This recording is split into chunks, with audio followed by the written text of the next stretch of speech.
Greetings, I'm Walter D. Donnie Kennedy, Chief of Heritage Operations for the Sons of Confederate Veterans, and this is our August 2020 Commander's Comment.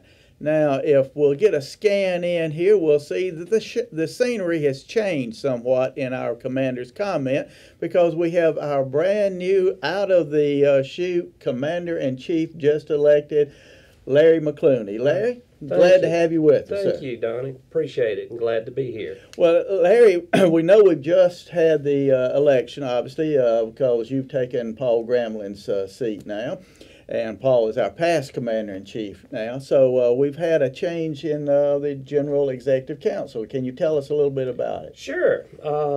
Our newly elected Lieutenant Commander-in-Chief is Jason Boshears out of Tennessee.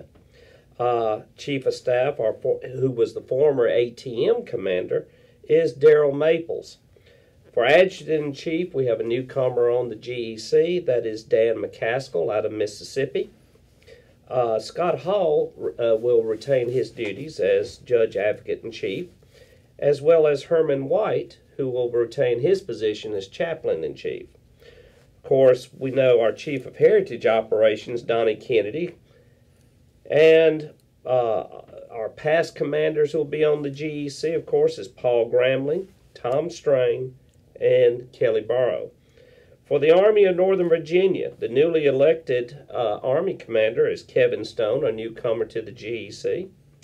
And for our department councilman for the A&V, our past Commander-in-Chief, Christopher Sullivan, returns.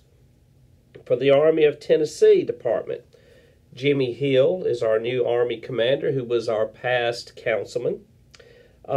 Department councilman is Carl Jones, who used to be Heritage Defense Operations Chairman. For the Army of Trans-Mississippi, J.C. Hanna is now our commander there, who used to be the councilman. And also newly elected Robert Edwards will be the councilman there. And that rounds out our GEC. Well, that's great. So we've got a new group of men working here, working to defend the cause and maintain the charge of Stephen D. Lee, who happened to be from Mississippi. Good man, good man.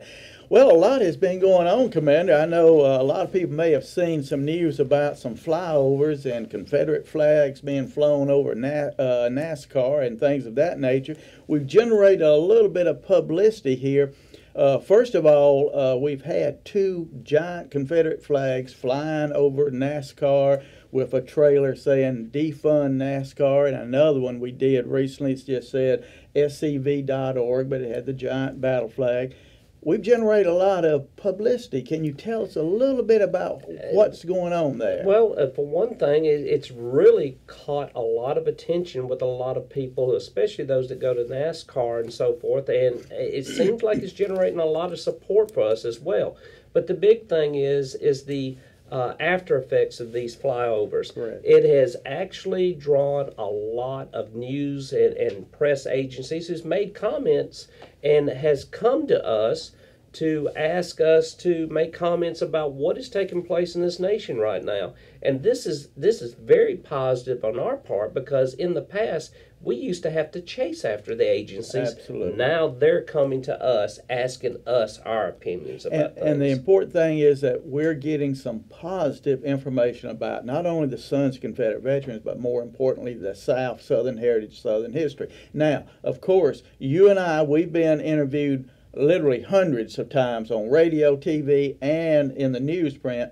Tell us a little bit about some of the problems you have when we give a report and then they report what they say. Well, of course, you know, some of the news agencies are going to twist our words to fit their agenda. But I've only been on the job for 1 week and have already had 6, 7 interviews. There has been some great positive things that have come out of this, because in a sense they're getting our views, our opinions, what's taking place, and as a result they are actually learning who we are as an organization. At least they know our name now. They're not calling us the Sons of Confederacy anymore. Absolutely. I noticed that instantly. Well, and that's something that our membership needs to understand. I know I get a lot of people say, they'll ask me, why in the world do you even talk to those reporters? You know they don't like us. Correct. I know that from the beginning. But if they can get Sons of Confederate Veterans, and if they just get one or two little things that I say positive about the South, guess what? Our people see that. Our people want to hear that. Well, not only that, Donnie, the way I see it, this is free publicity for our organization. It gets our name out there. And guess what? There are people out there that really support us and believe in the cause and the charge of Stephen D. Lee. And that generates potential members for the organization. The way I see it, yes, sometimes some of these press agencies may be liberal and may be negative toward us, but guess what? It's a positive thing for us because it gets us our name out there. I'm going to tell you this. You're an author, so you can appreciate this, but I want our membership to understand this. When Ron and I first wrote The South Was Right, I was a novice at writing, but this is 24 years ago. We used to get some book reviews, and they would be okay. And, you know, we didn't see much difference in the sales of our books, but then we'd get a scathing, horrible review in some major news paper or press release, and all of a sudden our book sales would go up, up, up. All of a sudden I realized our people can see through the garbage that these liberal progressives are saying about us, and when they found out that somebody was writing something good about the South, they wanted to know more. Exactly. The same thing is true with the Sons of Confederate Veterans. Exactly, exactly. You know, the big thing is that we put out there a positive image about this organization. That's right. Because of the simple fact that we are, in a sense, victims to this, what is taking place. It is our monuments, it is our symbols, it is an attack on American culture, traditional American values, and there's nothing more traditional, nothing more American than Southern culture. You know, I think you made that point in this recent Washington Post article where you said that the Confederacy and Southern heritage and history is low-hanging fruit. Exactly. It's what they get first, but once they get that going, they're going after more. And we see where they're getting Patrick Henry, Thomas Jefferson, George Washington, Christopher Columbus, the Saints, even pictures of Jesus Christ they don't like. So exactly. You know, I find it very interesting that, you know, I always try to tell people this is not an attack on Confederate history, Confederate culture. It's not an attack on our Southern way of life. It's an attack on American history that's taking place. These people want to rewrite American history to fit their agenda, their narrative, and we have the facts on our side, so we can really counter that.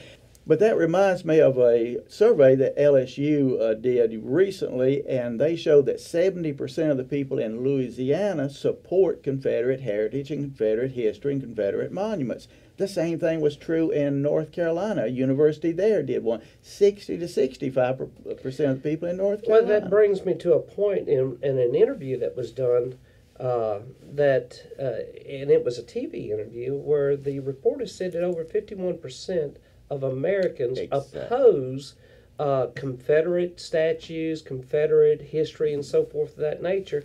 And I said, well, that's an interesting figure. You said the entire country. I says, I wonder what that figure would look like if you polled Americans in the South. And it also makes me wonder, what kind of survey was that? Because I have the Pew Research Center poll that was done in 2017 that showed 56% of Americans supported Confederate heritage and Confederate monuments. Even New England, it was 52% that supports it. Leave it alone. It's our American history. And a lot of these people don't realize that when they think that they're taking down statues, memorials, monuments to our heroes, to our men who have died, they think all this is concentrated in the South. And they don't realize that there are Confederate monuments, statues, all over this country. I'm surprised to find there's some all the way as far north as Washington. State of Washington, you're absolutely right. Well, now, speaking of monuments, I understand that they're not all coming down, are they? No. In fact, those that are coming down, we are winning victories, and some are going back up. Just this 2 weekends ago, they pulled down the statue at the University of Mississippi. Some people like to call it Ole Miss, of course. But the same day they took it down, they put it right back up. They moved it to the Confederate Cemetery next to the old Tad Smith Stadium. And in the process, the university is spending over $1 million to enhance the beautification of the cemetery, to enhance the beautification around the monument itself. And as a result, this has caused protests from the students because they wanted it down. They didn't want the university to put it back up. They didn't want the university to spend this money on it. But it is a small victory for us because it is going back up. Well, it is up. And they're already pouring the concrete for the walking trail around the cemetery and so forth. So with that in mind, there are statues going back up. I'm getting reports all the time. But the issue is we have to purchase private land to put these monuments on. And that's one of the reasons why I'm pushing a campaign that Paul Gramling started about monuments across Dixie. Right. We want to continue that. We want to purchase private land to put that up. And one of the biggest monuments we want to put up is, of course, our flag. Absolutely. Close to interstates to welcome those people as they travel down south for vacation. To get a taste of real Dixie. Exactly. And that was one of the reporters I talked to. I've spoke to many in the past 2 weeks. That was one of the points I was making, was that not only are monuments, literally SCV units putting up monuments, new monuments in safe locations, but we're also putting up flags, giant flagpoles that cannot be missed.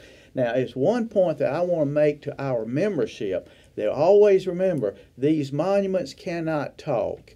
These flags cannot tell their story unless we tell that story. It will go untold. And Commander, as we've said over and over, if we don't tell that story, the story that will get told will be the negative view, the anti-South view. Exactly. I had to go before the Board of Supervisors in my home county. They had voted to move the monument. And I went before them and talked to them and explained to them and had a series of questions for them that they never even thought of. Now, I did not change their view, but I did change one person's view that voted against moving the monument and so forth. So I pointed out that what they're doing is a knee-jerk reaction based on passion. Those monuments, they cannot speak for themselves. And in my mind, those monuments are memorials in a sense. They are. They are the headstones for those men who could not make it back home. They are the headstones of those men buried in shallow graves, unmarked, far, far away, known only to God. Away from their family and friends, but they're wrapped in the soil of Dixie. Exactly. Yeah. Well, listen, right quick before we run out of time, tell us a little bit about it and give us a little bit of update on the museum. What's going on there? What progress are we making and what we're looking to? The National Confederate Museum in Elm Springs, the building is complete. But we're waiting on the certificate of occupancy because we still have two things that must be finished. And that is the retention pools that have to be filled in, as well as the landscaping. Now, we're hoping that this will be done by the middle of August so we can get our certificate of occupancy to move in. But we are, in a sense, having to wait on the particular companies that have to carry out those particular projects and so forth. And that drainage pool is something like a weeping pool that it has to be environmentally safe, etc. It's not just like digging a hole and filling it with gravel. No. Because when I'm not an engineer, but when I first saw the holes, I said, well, I can get a backhoe and fill that up for you. Yeah, no problem. What's it? But it's more involved, and I think our membership needs to understand that's what's. These little things are holding us up. Once we get that certificate of occupancy, that's clear. I tell you, our executive director, Adam Smith, is ready to move into the building. If I could give him the go-ahead, I would and say, let's move everything in now. But we still have two little things that have to be completed, and that must be done before the certificate of occupancy is given to us. Okay, well, that's good. Well, Commander, we're running down on our first Commander's comment with our brand new Commander-in-Chief, and I think we've had a great program here, and I hope our membership has learned, at least see our faces and understand what's going on a little better. In the future, Commander, we're going to do a two-part series if we can get everything worked out.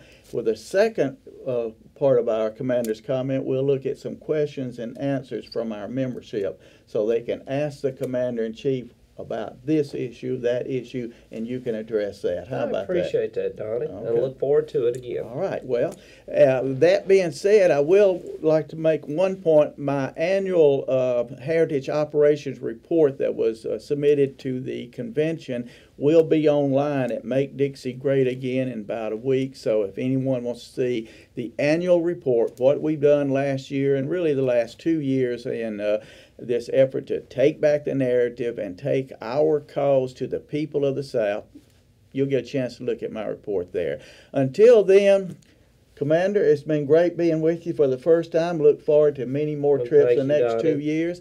And from a personal note, I want to thank the Commander-in-Chief, Larry McCluney, for inviting me to serve once again on his staff this time as Chief of Heritage Operations. And I look forward to working with my fellow Confederates. With that said, we will see y'all next month.